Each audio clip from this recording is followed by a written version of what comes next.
जय माँ भवानी आपण मानक आस्ट्रोशक्ति कार्यक्रम को स्वागत। शनि महाग्रह मार्च मास 29 तारिख रे कुंभ राशि को छाड़ी मीन राशि को गमन करिवे एवं सही स्थान रे दीर्घ 2 वर्ष 6 मास काल अवस्थान करी रहिबे। यही शनि महाग्रहंकर अवस्थान मीन राशि रे कर्कट राशि व्यक्ति विशेष मानक कौन शुभ अशुभ फल प्रदान करिवो आज आमे से सब विषय जानिबा सहित कर्कट राशि व्यक्ति विशेष माने जदि किछि अशुभ फल भोग करने को जाउछंती ताकू अधिक परिमाण रे शुभ करिबा पई कोन प्रतिकार उपाय करिवे से सब विषय रे मध्य आलोचना करिबा। वीडियोटी भल लागिले लाइक कमेंट शेयर करंतु, चैनल को सब्सक्राइब करंतु जहा फल रे मोर प्रत्येकटी वीडियो आपण मानक पाखरे पहुंची जिवो।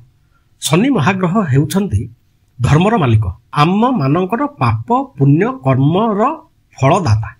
आमे माने पाप कर्म करथिले आमको दंड प्रदान करिवे, आमे माने पुण्य कर्म करथिले आम माननकु शुभ फल प्रदान करी बहुत उच्चकु नै जिवे जेउठी आउ पछकु देखिबार आवश्यकता रहिबो नाही। एमिति मनुष्य ए संसार रे नाही जे ता एही जीवन रे एवं पूर्व जन्म मानकरे पाप कर्म करि नाहंती। शनि महाग्रह जेहेतु हेउछंती हमर पाप कर्मर फलदाता, सेथि पाई आमे माने एही जन्म रे एवं पूर्व जन्म रे करिथिबा पाप कर्मर फल को आम माननकु प्रदान करिथांती एवं एहा आमको प्रदान करी पापर फल को भोग कराई आमको शुद्ध कराई एहार परवर्ती समय रे आम माननकु शुभ फल प्रदान करी बहुत साहाय्य करिथांती जीवन रे उन्नति करिबा पाई। किंतु प्रत्येक व्यक्ति विशेष माने शनि महाग्रहंकर ना सुनिले थरहर भयभीत, कारण पाप कर्म तो निश्चय करिचे एवं तार दंड मध्य निश्चय भोग करिबा। सेथि पाई आम माने शनि ग्रहंकु भय करिथाउ एवं तांकर दशा महादशा 7.5 अढ़िया एही समय आम उपरे लागि हेले आमे माने बहुत चिंतित होई पड़िथाउ। कर्कट राशि व्यक्ति विशेष मानक पाई शनि महाग्रह वर्तमान अष्टम भाव रे कुंभ राशि रे अवस्थान करी रहिछन्ते। अष्टम शनि जहाकु लागि थाए ताकु शनि अढ़िया लागि थाए। कर्कट राशि व्यक्ति विशेष माने दीर्घ 2.5 वर्ष हेला अकथनीय दुख कष्ट जंत्रणा भोग करी आसुछन्ते एही शनि महाग्रहंकर अढ़िया जोगु, जहा मार्च मास 29 तारिख दिन सरीबाकु जाउछे। शनि अढ़िया समय रे जेते जहा दुख कष्ट जंत्रणा भोग करिसंती से सबुथिरु मुक्ति मिलिबो।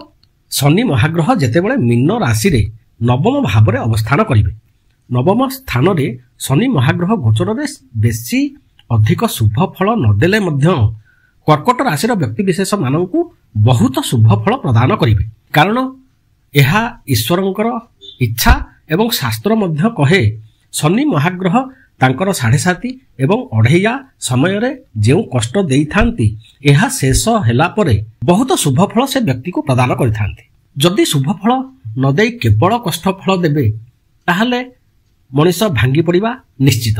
सेथि पई दुख परे सुख आसी थाए, एहा संसारर नियम, जेमिति दिन परे राति एवं राति परे दिन आसी थाए। तेनु शनि महाग्रह नवम भाव रे बेसी शुभदायक नहेले मध्य जेहेतु कर्कट राशि व्यक्ति विशेष माने शनि अढ़िया समय रे बहुत दुख कष्ट भोग करी सारी लेनी बा भोग करी छंती, सेथि पाई शनि महाग्रह नवम भाव रे रही कर्कट राशि व्यक्ति विशेष माननकु बहुत शुभ फल प्रदान करिवे एवं देबाकु बाध्य मध्य सृष्टिर नियम हिसाब रे। कर्कट राशि मालिक हेउछंती चंद्र महाग्रह। यही कर्कट राशि रे बृहस्पति महाग्रह उच्च भाव रे अवस्थान करी थांती जदि एही स्थान रे अवस्थान करी रुहंती। शनि महाग्रह सेही बृहस्पति महाग्रहंक घरे मीन राशि रे अवस्थान करी रहिबे 2.5 वर्ष जाए। कर्कट राशि पाई जेउ बृहस्पति कर्कट राशि रे उच्च होई थांती, सेथि पाई कर्कट राशि व्यक्ति विशेष माने एही 2.5 वर्ष बहुत शुभ फल भोग करिवे एवं सबुठु बड़ खुशीर कथा कर्कट राशि व्यक्ति विशेष मानक पाई बृहस्पति महाग्रह वर्तमान अगस्त मास जाए एकादश भाव रे इनकम भाव रे अवस्थान करी रहिबे, जहा कर्कट राशि व्यक्ति विशेष मानक पाई बहुत शुभ समय। एकादश बृहस्पति बहुत शुभ फल प्रदान करिथांती। शनि महाग्रहक जोगु शुभत्व विलंबित हेउथला ସେତେଟା ସୁବିଧା ସୁଯୋଗ ଆସୁନଥିଲା। ଶନି ମହାଗ୍ରହ ମୀନ ରାଶିରେ ବୃହସ୍ପତିଙ୍କ ଘରେ ଭାଗ୍ୟ ଭାବରେ ଯେତେବେଳେ ଅବସ୍ଥାନ କରିବେ, କର୍କଟ ରାଶିର ବ୍ୟକ୍ତିବିଶେଷ ମାନଙ୍କ ପାଇଁ ମାର୍ଚ୍ଚ ମାସ 29 ତାରିଖ ଦିନଠାରୁ ସେବେଠାରୁ କର୍କଟ ରାଶିର ବ୍ୟକ୍ତିବିଶେଷ ମାନଙ୍କର ଶୁଭ ଫଳ ବହୁତ ପରିମାଣରେ ବଢିଯିବ। ତେଣୁ ପ୍ରତ୍ୟେକ କର୍କଟ ରାଶିର ବ୍ୟକ୍ତିବିଶେଷ ମାନେ ଏହି ଅଗଷ୍ଟ ମାସ ମଧ୍ୟରେ କିଛି ନା କିଛି କରିବା ପାଇଁ ଚେଷ୍ଟା କରନ୍ତୁ। କିଛି ନା କିଛି ସୁବିଧା ସୁଯୋଗ ସେମାନଙ୍କ ପାଖକୁ ଆସିବ, ଯାହାକୁ ଧରି ସେମାନେ ପୂର୍ବରୁ ଭୋଗ କରିଥିବା ସମସ୍ତ କ୍ଷତିର ଭରଣା କରିପାରିବେ। ଚାକିରିଜୀବୀ ମାନଙ୍କ ପାଇଁ ବହୁତ ଶୁଭ ସମୟ, ବହୁତ ଶୁଭ ଫଳ ପାଇବେ। କିନ୍ତୁ ଶୁଭ ଫଳ ମଧ୍ୟରେ ସ୍ଥାନାନ୍ତର ଯୋଗର ମଧ୍ୟ କିଛିଟା ସମ୍ଭାବନା ରହୁଛି। କିନ୍ତୁ ଏହି ସ୍ଥାନାନ୍ତର ଯୋଗ ବହୁତ ଶୁଭ ହେବ କର୍କଟ ରାଶିର ବ୍ୟକ୍ତିବିଶେଷ ମାନଙ୍କ ପାଇଁ। ଧନ ପ୍ରଚୁର ମାତ୍ରାରେ ରୋଜଗାର କରିବେ, କାରଣ ଶନି ମହାଗ୍ରହ ଧନଠାରୁ ଏକାଦଶ ଭାବରେ ଅବସ୍ଥାନ କରି ରହିଛନ୍ତି ଏବଂ ଯେଉଁ ଧନ ରୋଜଗାର କରିବେ ତାହା ଖର୍ଚ୍ଚ ହୋଇଯିବ ନାହିଁ, ତାହା ସ୍ଥିର ହୋଇ କର୍କଟ ରାଶିର ବ୍ୟକ୍ତିବିଶେଷ ମାନଙ୍କ ପାଖରେ ରହିବ। ଧନ ଆସିବ ଚାଲିଯିବ, ସେଥିରେ କିଛି ଲାଭ ନାହିଁ। ଧନ ଆସିବ, ତାହା ରହିବ, ତାହା ହିଁ ହେଉଛି ପ୍ରକୃତରେ ଧନ। କର୍କଟ ରାଶିର ବ୍ୟବସାୟୀ ମାନଙ୍କ ପାଇଁ ବର୍ତ୍ତମାନ ବହୁତ ଶୁଭ ସମୟ।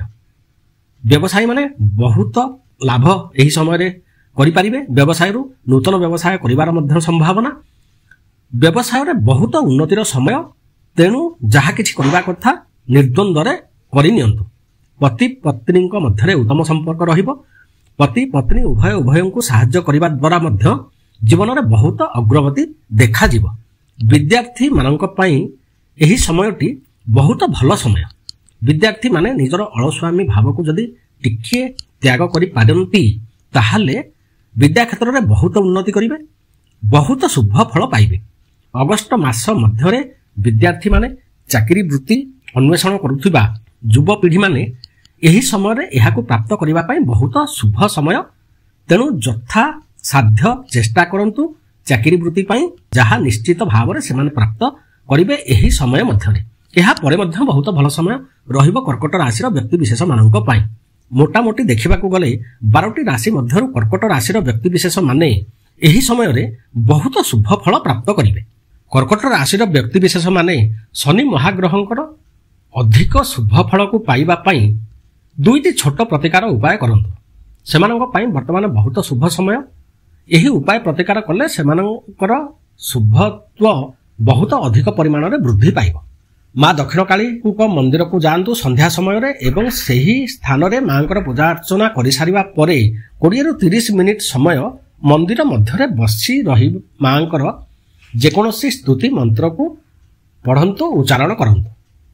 ଏହା ସହିତ ଶନି ମହାଗ୍ରହଙ୍କର ଓମ୍ ନୀଳାଞ୍ଜନମ୍ ସମାଭାସମ୍ ରବିପୁତ୍ରମ୍ ଜମାଗ୍ରଜମ୍ ଛାୟା ମାର୍ତ୍ତଣ୍ଡ ସମ୍ଭୂତମ୍ ତମ୍ ନମାମି ଶନେଶ୍ଚରମ୍, ଏହି ସ୍ତୁତିକୁ ପ୍ରତ୍ୟେକ ଦିନ ବା ଯେତେବେଳେ ସମୟ ପାଉଛନ୍ତି ସକାଳେ କିମ୍ବା ସନ୍ଧ୍ୟା ସମୟରେ ଏହାକୁ ପଢ଼ନ୍ତୁ, ଏହି ସ୍ତୁତିକୁ ଉଚ୍ଚାରଣ କରନ୍ତୁ। ବହୁତ ଶୁଭ ଫଳ ମିଳିବ। ଶନି ମହାଗ୍ରହଙ୍କୁ ଖୁସି କରିବା ପାଇଁ କ'ଣ ପ୍ରତିକାର ଉପାୟ ସବୁ ଅଛି, ସେ ସବୁ ବିଷୟରେ 12ଟି ଯାକ ରାଶି ଉପରେ କହିସାରିଲା ପରେ ଏକ ସ୍ୱତନ୍ତ୍ର ଭିଡ଼ିଓ ତା ପାଇଁ କରିବି, ତାକୁ ଆପଣମାନେ ଦେଖିବେ। କିନ୍ତୁ କର୍କଟ ରାଶିର ବ୍ୟକ୍ତିବିଶେଷ ମାନେ ଏହି 2ଟି ଉପାୟ ନିହାତି କରନ୍ତୁ, ଅଧିକ ଶୁଭ ଫଳ ପାଇବେ। ଜୀବନରେ ଯେଉଁ ଦୁଃଖ କଷ୍ଟ ଦୀର୍ଘ 2.5 ବର୍ଷ ହେଲା ଭୋଗ କରୁଥିଲେ, ସେଥିରୁ ବାହାରି ବହୁତ ଉନ୍ନତିର ପଥରେ ଆଗେଇ ଯିବେ।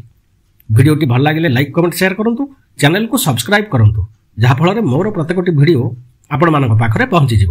ନମସ୍କାର।